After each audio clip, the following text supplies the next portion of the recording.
Every neurosurgeon at Seoul National University Hospital had walked away. The Ice King of the global underground was now nothing more than a body in a black hospital gown. The narrative immediately establishes a ticking clock through the 48-hour DNR deadline and the planned power surge to kill the backup generators.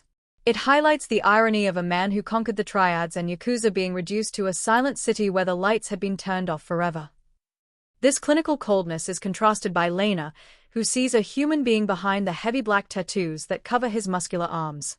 The antiseptic scent of Seoul National University Hospital was a cold, clinical lie, masking the metallic tang of blood that seemed to follow Kang Min-Sik even into the stillness of a coma. He lay in the center of the high-security suite, a fallen titan carved from granite and ink. The machines surrounding his bed hummed with a rhythmic, hollow persistence, a digital countdown for a man whose empire was already being dismantled in the shadows beyond the reinforced glass. To the world, he was the Ice King, the architect of a global syndicate that had brought the triads and the Yakuza to their knees.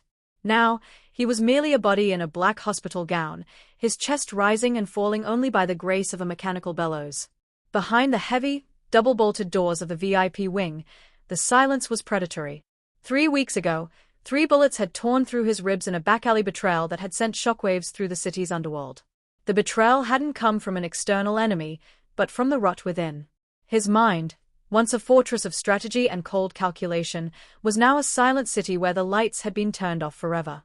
The neurosurgeons had already folded their hands, their expensive degrees unable to spark a single flicker of life in the dark expanse of his brain. Across the city, the vultures were already feasting. In smoke-filled boardrooms and rain-slicked docks, his rivals were carving up his shipping lanes like a carcass. They didn't wait for the heart to stop beating. In the world Min-Sik had built, weakness was the only true sin.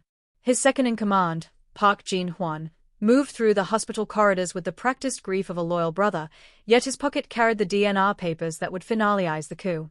Jin-hwan didn't look at Min-Sik with sorrow. He looked at him as a lingering obstacle, a monument that had finally crumbled.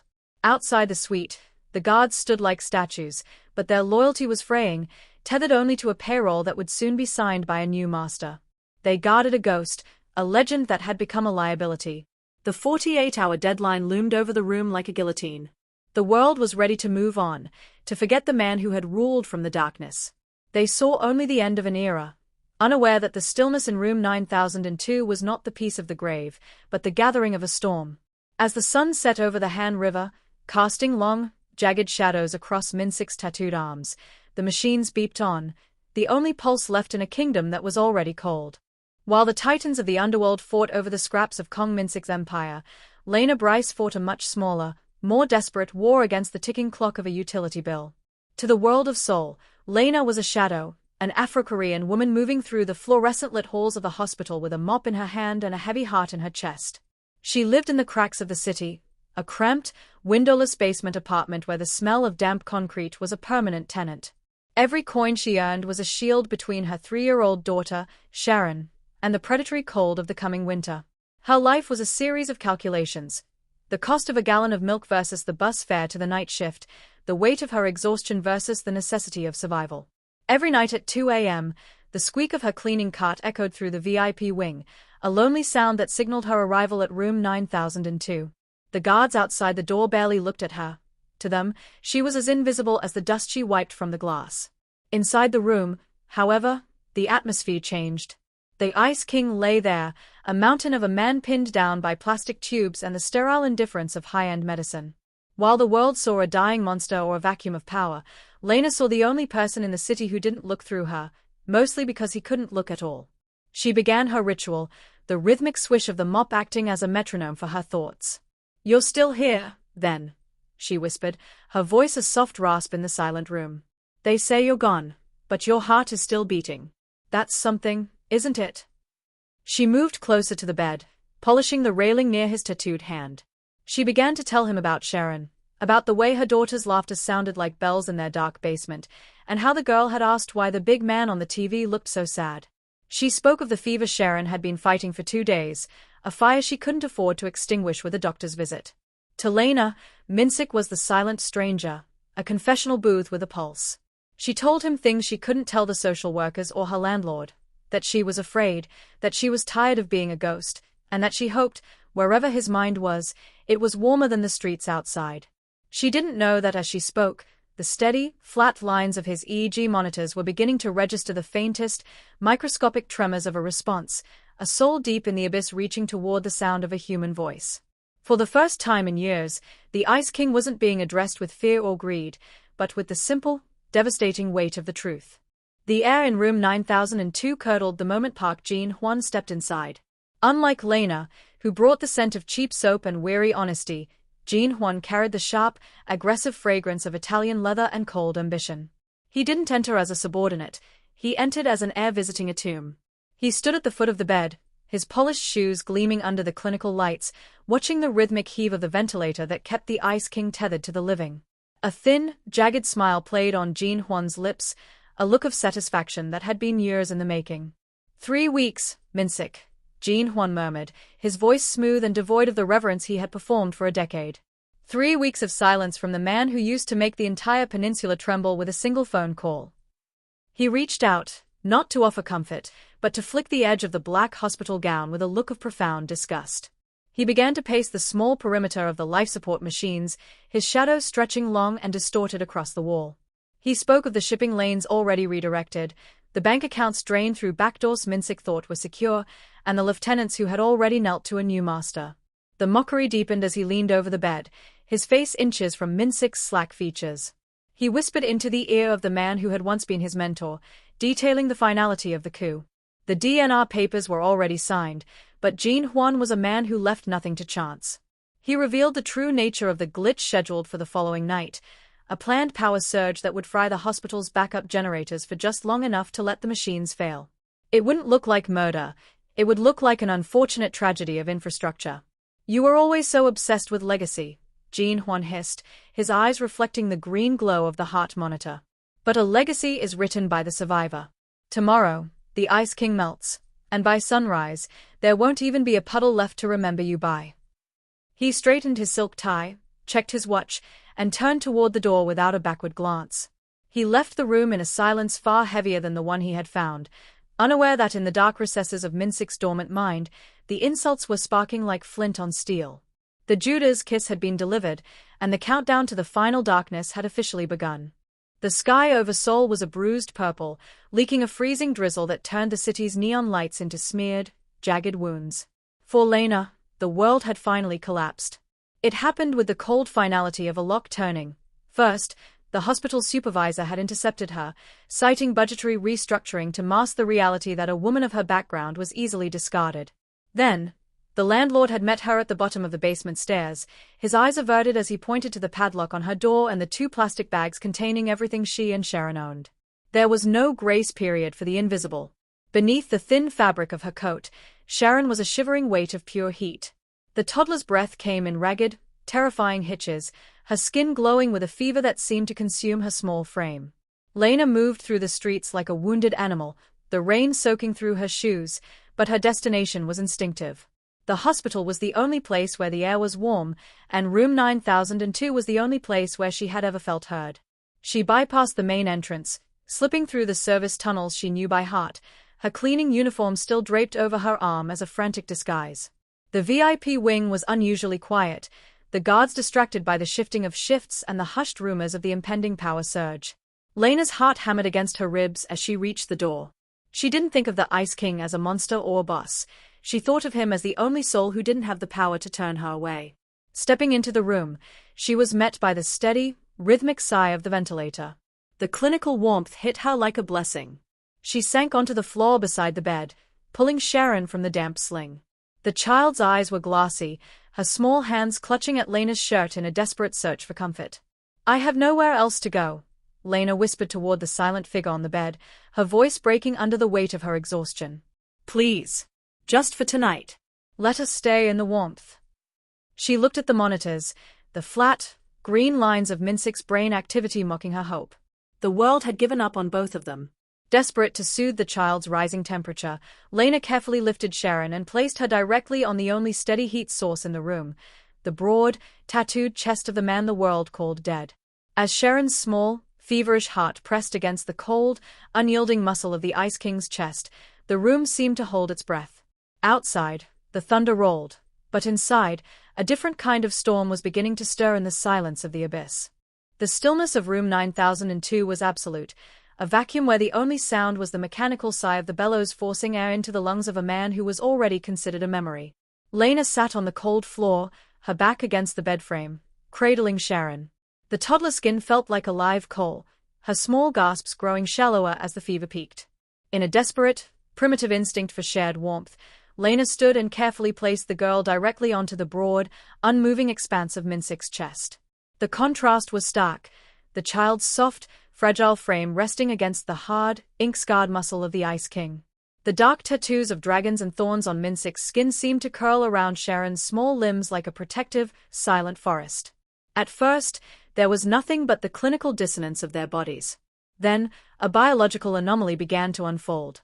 Sharon's tiny, rapid heartbeat, frantic with the struggle of her illness, pressed into the stillness of Min-Sik's sternum. It was a rhythmic plea, a vibration of pure life force hitting the granite wall of his coma.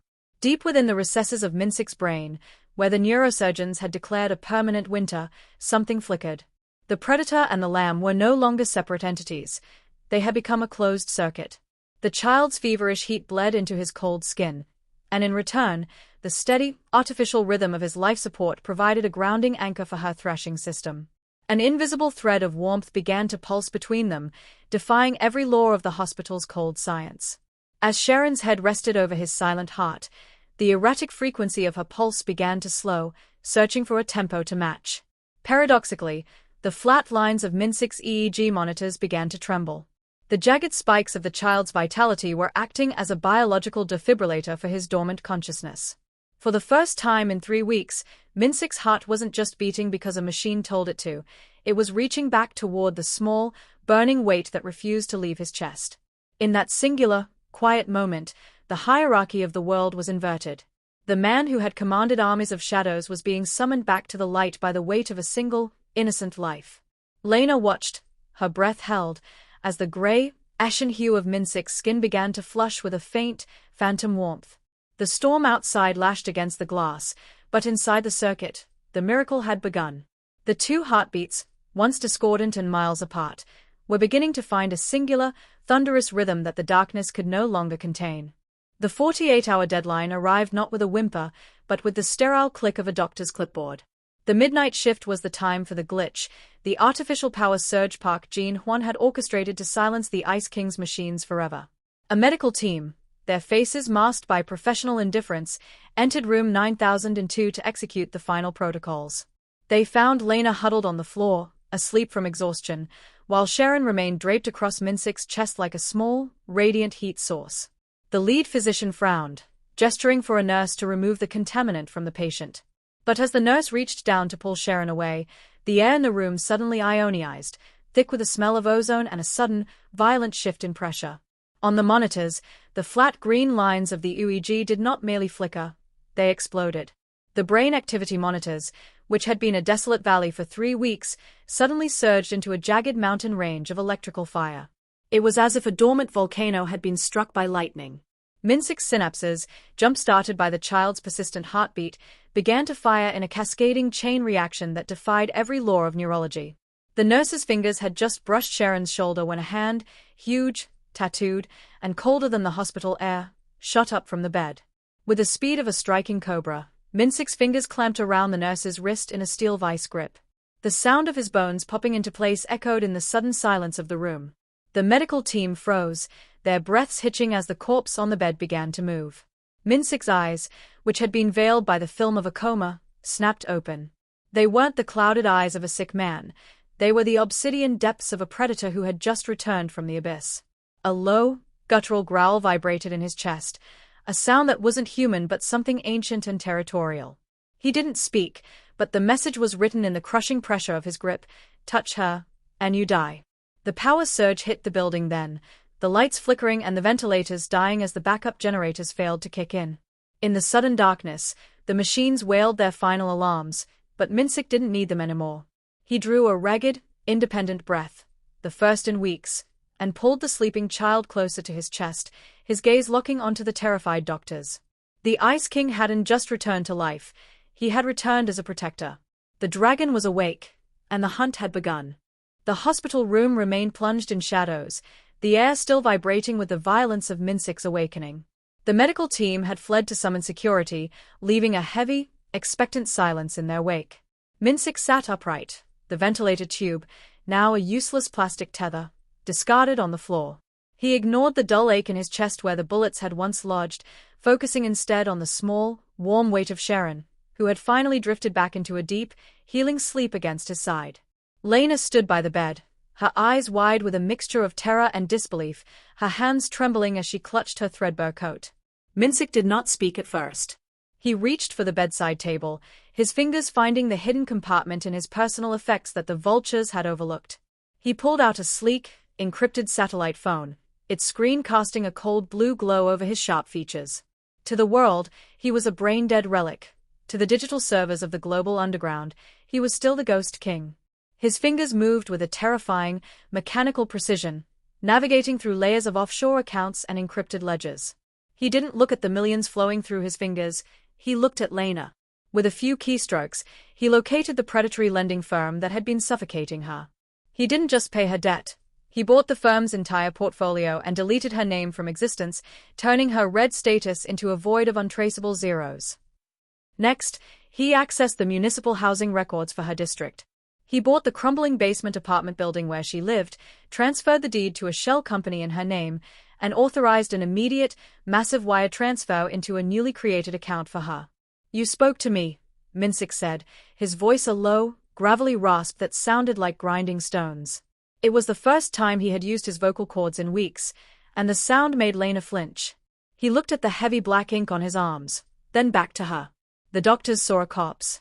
My brothers saw a throne. You were the only one who saw a man." He handed the phone to her, the screen displaying a confirmation of her new reality. Lena looked at the numbers, enough to keep Sharon safe for 10 lifetimes, and her knees buckled. "I can't. I didn't do it for money," she whispered, the tears finally breaking. Min-Sik reached out, his large hand hovering near her shoulder, a rare gesture of unrefined grace. "I know. That is why the debt is so high." He looked down at the child whose heartbeat had pulled him from the dark. "You saved me from the abyss, Lena Bryce. A king does not leave his debts unpaid. From this moment, you are no longer a ghost in this city. You are under my shield." The debt of the soul had been settled, and for the first time in his life of iron and blood, Min-Sik felt the weight of a different kind of power, the power of a promise. The shadows in the hallway shifted as the hospital's silence was finally broken by the rhythmic, heavy tread of tactical boots. Park Jin-hwan was not a man of patience. He had come to witness the glitch personally, flanked by 3 of his most loyal enforcers. They moved with the cold confidence of executioners, their suppressed handguns held low, eyes fixed on the door of room 9002. Jin-hwan expected to find a darkened chamber, a cooling corpse, and a weeping cleaning woman who could be easily silenced. Instead, as the heavy doors hissed open, they were met by a sight that defied the laws of the underworld. The room was not dark. The backup power had been bypassed, and the clinical lights bathed the suite in a harsh, unforgiving glare. Kang Min-Sik was not lying in bed. He was sitting in the high-backed leather chair by the window, draped in a black silk robe that looked like a king's mantle. Sharon lay sleeping in his lap, her small head tucked against the crook of his tattooed arm, while Lena stood behind him, her hand resting on his shoulder like a silent sentinel. The enforcers froze, their weapons wavering as Min-Sik looked up. His eyes were not those of a recovering patient. They were the predatory voids of the Ice King, sharpened by a clarity that only the abyss could provide. The air in the room grew heavy, the pressure so intense that Jin-hwan felt the instinctive urge to kneel. Min-Sik didn't move to reach for a weapon. He didn't have to. The sheer gravity of his presence was a shield more effective than Kevlar. "You came to watch the lights go out, Jin-hwan," Min-Sik said, his voice a low, terrifying vibration that seemed to rattle the window panes. "But you forgot that I am the one who built the grid." Jin-hwan's hand trembled as he raised his weapon, his face contorting in a mixture of fear and fury. "You're a ghost, Min-Sik. You're brain dead. You have no empire left to protect you." Min-Sik leaned forward, his massive hand gently shielding Sharon's ear from the harsh sound of the traitor's voice. "I have no empire because I have already burned the ledgers. But I still have my memory. And I remember every cellar, every safe house, and every child of yours, Jin-hwan." His gaze narrowed, turning into a blade of pure ice. "If you take one more step, If you so much as wake this child with your cowardice, I will not just kill you. I will burn this city until there is not a single stone left for you to hide under. I will turn Seoul into a furnace of your own making." The enforcers looked at each other, their loyalty evaporating in the face of a man who had returned from the grave with the fires of hell in his eyes. They knew the Ice King did not make idle threats. One by one, their muzzles lowered. Jean Huan stood alone in the center of the room, a king of nothing, realizing too late that while he had been fighting for shipping lanes, Min-Sik had been reborn for blood. The final stand was over before a single shot was fired. The king was back on his throne, and he was no longer alone. 6 months later, the golden light of the setting sun spilled across the floor of a penthouse overlooking the Han River, painting the water in shades of amber and violet. There were no armed guards at the door, no shadows lurking in the corners, and no scent of antiseptic or ozone. Instead, the air carried the warm, lingering aroma of toasted sesame oil and the sound of a child's laughter, a sound that had become the new rhythm of Kang Min-Sik's life. He sat on the floor, his broad back against the sofa, no longer a fallen monument but a man deeply rooted in the present. Sharon sat between his knees, her small hands busily guiding a toy dragon through the air, occasionally resting her head against the same tattooed chest that had once been her only sanctuary. Min-Sik watched her with a clarity that no neurosurgeon could have predicted. He had traded his empire of iron for a legacy of soft tissue and bone. The syndicate was a ghost, its assets liquidated and its shipping lanes replaced by a network of community clinics. In the districts where mothers once hid in basements, the Ice King's wealth was now building fortresses of healthcare and hope. He had realized that the most potent power in the world wasn't the ability to take a life, but the choice to sustain one. He looked at his hands, hands that had once held the throat of the city, and saw them now as tools for a different kind of architecture. Lena stepped onto the balcony, her silhouette framed by the sprawling lights of Seoul. She was no longer a ghost moving through the hospital's cracks. She was the architect of the foundation that bore her name, a woman whose voice now commanded the respect of the very city that had tried to erase her. She turned and caught Min-Sik's eye, a silent understanding passing between them. It was the invisible thread she had spoken of during his long night in the abyss, the one that connects souls across the vastest of voids, binding the predator to the lamb until the roles are forgotten. As Sharon finally tired, crawling into Min-Sik's lap to fall asleep, he felt the steady, synchronized pulse of their hearts. The scars from the betrayal still marked his skin, but they were merely lines in a story that had found a new beginning. He wasn't the Ice King anymore, and he wasn't a monster on a throne. He was a shield, a father, and a man who had finally learned that the warmth of a single, trusting hand was worth more than a kingdom built on fear. The thread was real, and as the stars began to reflect in the river below, Kang Min-Sik finally understood that he was no longer just surviving. He was home.